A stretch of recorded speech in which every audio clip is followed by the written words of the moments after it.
So, more Las Vegas reviews. Smith and Wollensky Steakhouse on um, on the Strip, basically outside of the MGM Grand, across the street roughly from the Monte Carlo and maybe like the Mandarin Oriental in that area. If you're familiar with the Strip, it's been there since 1977. Very good steakhouse in the classic old steakhouse style. I mean, there's so many steakhouses in Las Vegas, and people are always saying which one's the best, and it's impossible to know what the best is. Everyone has their own taste.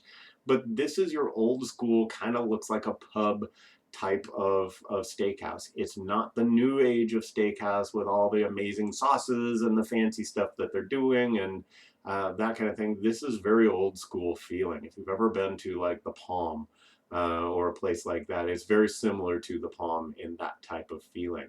Um, White tile floor, wood, brass, dark green, that kind of look and feel to it.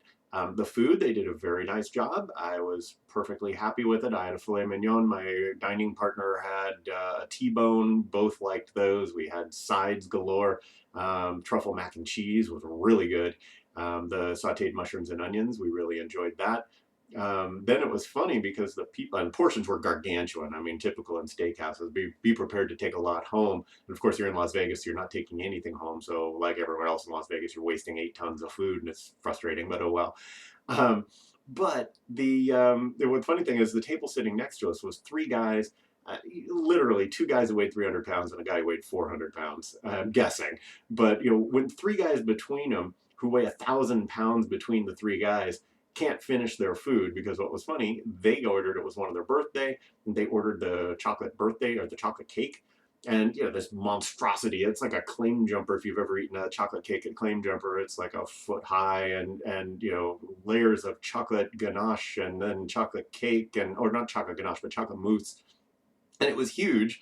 And the thing that was so funny is we had struck up a conversation with them during the course of the meal, and they looked at the cake and said, "We can't eat this whole damn thing," and they cut like 2 layers off and handed it over to us. So when you've got three people who weigh 1,000 pounds between them, three guys who can't finish their food and their dessert, the portions are just monstrous. And by the way, that chocolate cake, really damn good. So the food, I recommend it. It was very good, and there's a dozen good steakhouses in Vegas. And this is one of them. I would be perfectly happy recommending Smith and Wollensky to you. From an accessibility perspective, the bathroom was fine.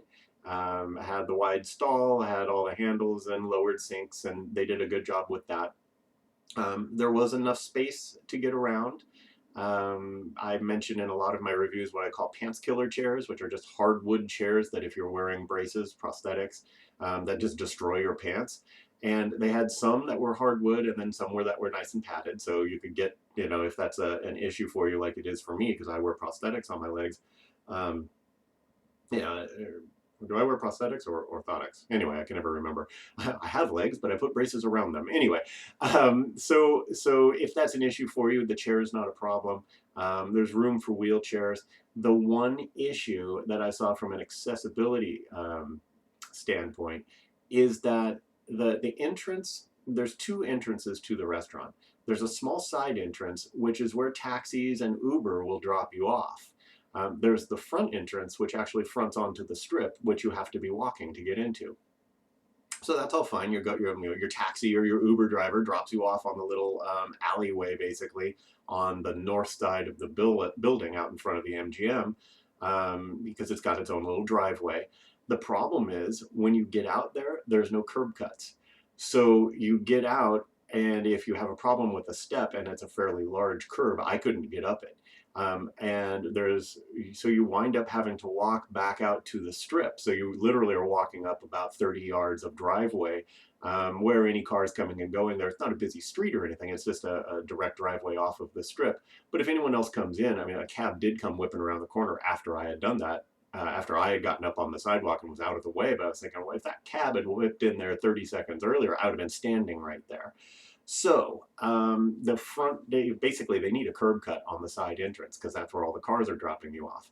Having said that, if you go to Smith and Wollensky and you take a cab or you take Uber there, have them drop you off at the base of the driveway. instead of driving you up to the side entrance, because then you're going to have to walk up. You're going to have to walk back up the entire driveway out to the strip.